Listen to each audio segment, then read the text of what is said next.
She was the youngest of 20 kids and more. Could you talk a little more about her? Because at the end of this interview, I want people running to YouTube to find her. You know, Mrs. Hamer was a 20th child. Her family was like my family. Were my family owned our land, but their family was about to start, having full ownership.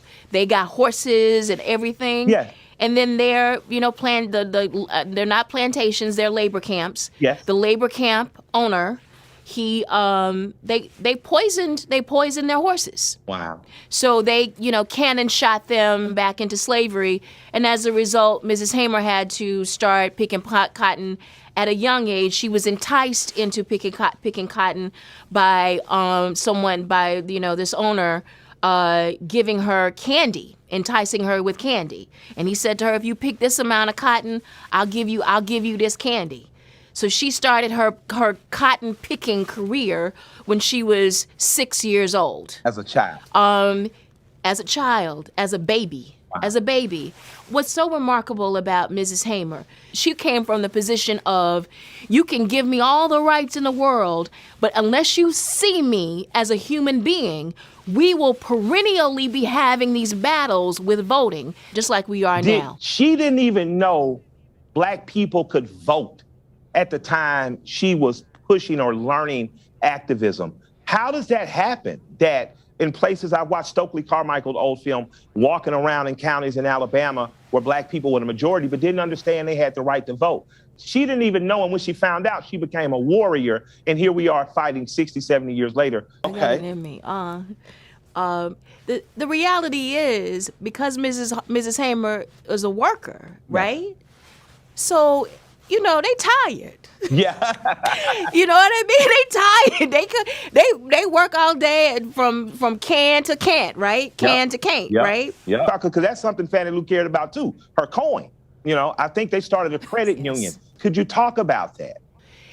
Yeah, I think one of the most powerful things of what I know about Mrs. Hamer is that his name was Marlowe. He was the guy who owned the labor camp where she was a sharecropper, and when he found out that she went to try to register, he told her that either she had to go back down and withdraw her registration, or she would have to leave the plantation.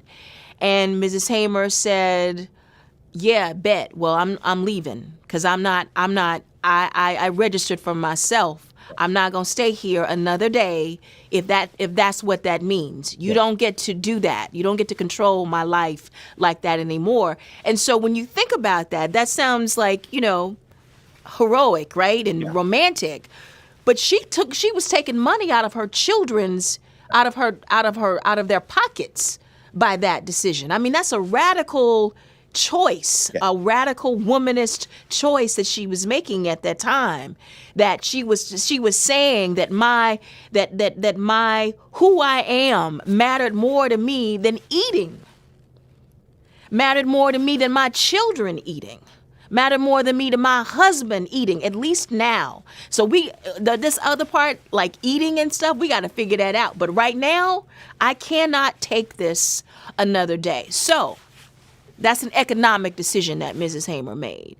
Now, me, how many ever years later, still having to make those choices, still having to speak that, no matter the consequences, and I've talked about this, with working on King Richard. I wasn't paid what I should have been paid to work on King Richard, and I went to Will Smith, and I told him, I said, I waited until we were done with the film. And I said to him, I was not paid what I should have been paid.